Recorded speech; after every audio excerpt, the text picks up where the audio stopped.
नमस्कार दोस्तों, YouTube channel पर आपका स्वागत है। दोस्तों एलएलबी और बीएलएलबी के स्टूडेंट के लिए बताना चाहूँगा, ये यूपी लैंड लॉ का क्वेश्चन पेपर मैं आपको सोल्व करके दिखा रहा हूँ, एमसीक्यू ओएमआर बेस्ड। ठीक है, इससे कि आपको आसानी हो जाए क्वेश्चन पेपर करने में। तो चलो शुरू करते हैं। पहला जो क्वेश्चन ये बोल रहा है कि according to UP zamindari abolition and land reform, ये जो उत्तर प्रदेश जमींदारी विनाश अधिनियम भूमि जो है, ठीक है, ये जो कानून है इसके अनुसार एक व्यक्ति कुल मिलाकर कितने एकड़ से अधिक भूमि नहीं ले सकता। ठीक है, a person can not hold more than dash land in aggregate.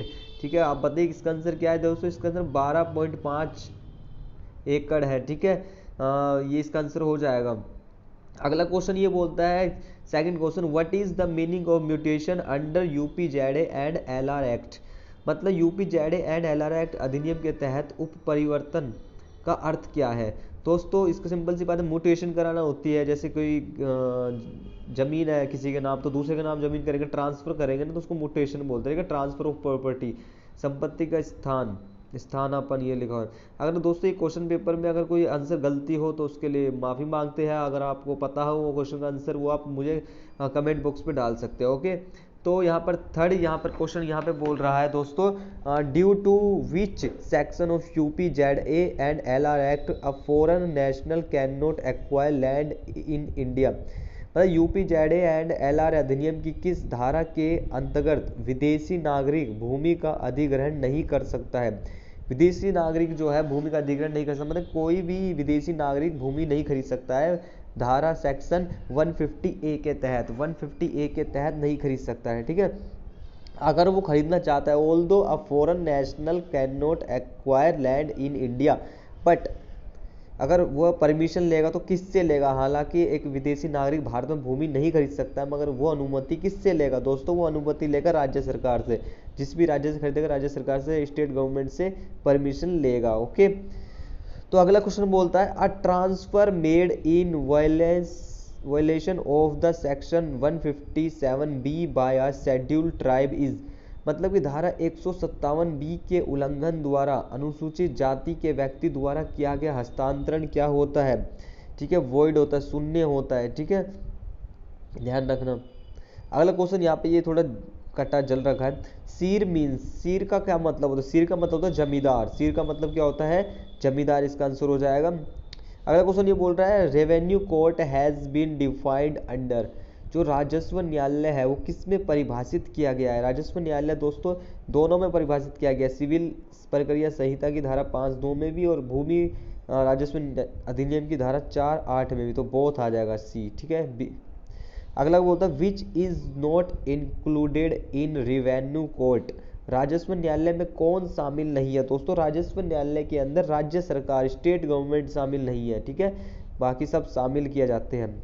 अगला बोलता है, in how many ways mutation can be done. कितनी तरह से उप परिवर्तन किया जा सकता है, कितनी तरह से म्यूटेशन की जा सकती है दोस्तों। इसका आंसर आपको खुद देना पड़ेगा, कमेंट बॉक्स पे दे सकते हो आप। अगला क्वेश्चन ये फिर से बोलता है, ये भी थोड़े कुछ ऐसे क्वेश्चन है जिसके आंसर एक दो नहीं निकल पा रहा है सही तरीके से। अगला बोलता है, which officer and in how much time the कानून को सेंड रिपोर्ट ऑफ म्यूटेशन। कानून को किस अधिकारी को कितने समय में उप परिवर्तन की आख्या भेजता है। तो किसको भेजता है दोस्तों, सिंपल सी बात है, वो कानून को जो भेजेगा वो तहसीलदार या कलेक्टर दोनों में से किसी एक को ही भेजेगा, राज्य सरकार को तो नहीं भेजेगा। तो आपको इसका आंसर बताना पड़ेगा। ओके, अगला क्वेश्चन मैं आपको पढ़ देता हूँ। N Asami is liable to पे रेंट टू द।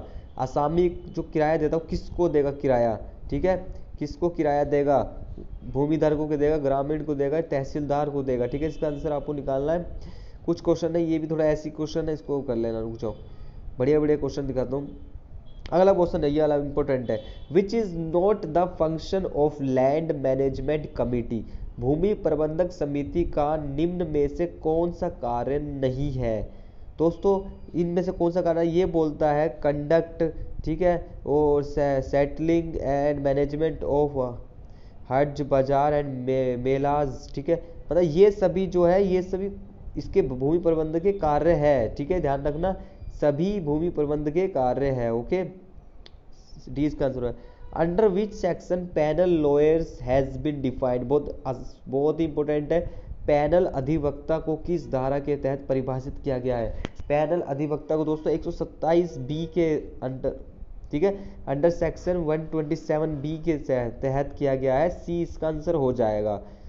अगला क्वेश्चन दोस्तों ये बोल रहा है who will appoint settlement officer, बंदोबस्त अधिकारी की नियुक्ति कौन करता है? बंदोबस्त अधिकारी की नियुक्ति सेटलमेंट ऑफिसर जो होता है स्टेट गवर्नमेंट के द्वारा नियुक्त किया जाता है। ओके, अगला क्वेश्चन ये बोल रहा है ये वाला भी, एज पर UP Z and LR act any specific piece of land having tree plants there in, simple से मैं पढ़ देता हूँ। ये बोल रहा है अगर इतनी इसके अनुसार पेड़ों की कोई विशिष्ट भूमि जिसमें इतनी संख्या में पौधे लगाए गए हैं, ये भूमि को किसी अन्य उद्देश्य के लिए इस्तेमाल करने से रोकते हैं, क्या कहलाते हैं?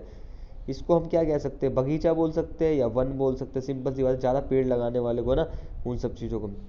अगला क्वेश्चन बता, the land of less extent than 4.875 acres in Bundelkhand is called, Bundelkhand में 4.875 एकड़ से कम भूमि क्या कहलाती है? टुकड़ा कहलाती है, फ्रेगमेंट कहलाती है, ठीक है, टुकड़ा कहलाती है।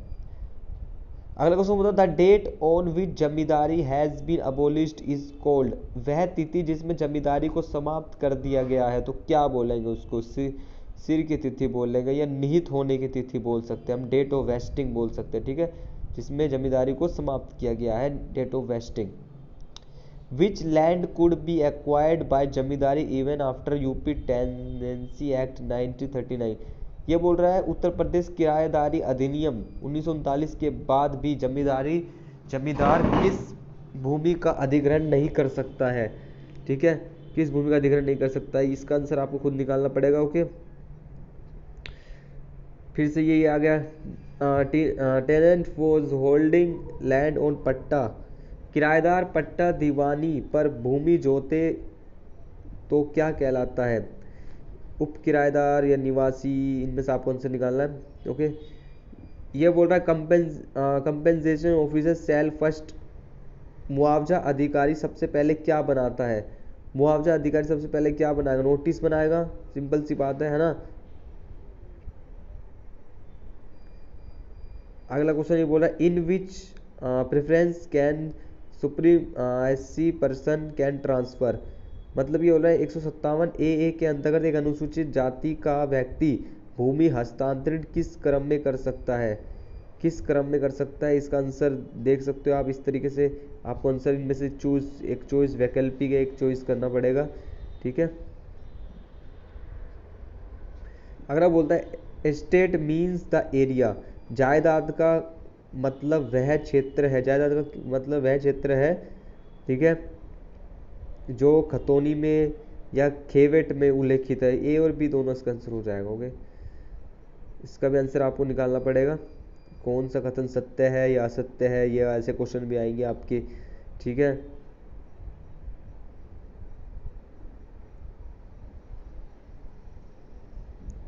अपनी भूमि को वसीयत कौन कर सकता है? Who can make a will of his land, अपनी भूमि को वसीयत कौन कर सकता है?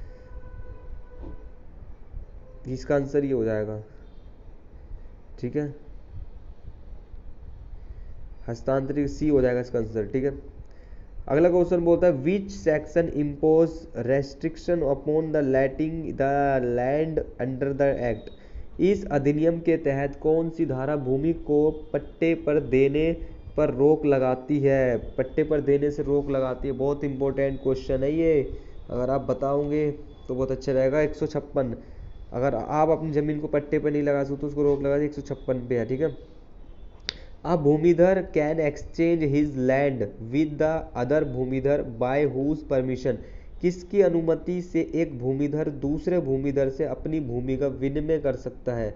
किसकी अनुमति से एक भूमिधर दूसरे भूमिधर से अपनी भूमि का विनिमय कर सकता है? किसकी अनुमति लेनी पड़ेगी? इसको 161 एक्सचेंज में लिखा गया, धारा 161 में, असिस्टेंट कलेक्टर के द्वारा, ठीक है। अगला क्वेश्चन बोल रहा है 29, अकॉर्डिंग टू विच अ भूमिधर can not mortgage his land. किस धारा के अनुसार एक भूमिधर अपनी भूमि को गिरवी नहीं कर सकते? 154। ठीक है 154 है, वैसे 155 है इसका आंसर, मगर इन्होंने दे नहीं रखा। ये नीचे देखो डी, आप इंग्लिश मीडियम में देखोगे तो इसको 155 सेक्शन 155 है, वो इसका आंसर होएगा। यहाँ पे इन्होंने गलत कर रखा है। Who maintains the boundary marks? सीमा चिन्ह का नुकसान कौन करेगा? सीमा चिन्ह का नुकसान तहसीलदार करेगा। ठीक है। अगर बोलता है who where is the record of right? Record of right कहाँ पे दिया गया है? वो सेक्शन 30 में दिया गया है, जमींदारी। ठीक है, सेक्शन 30 में। Where is right? 30 में दिया गया है। ठीक है।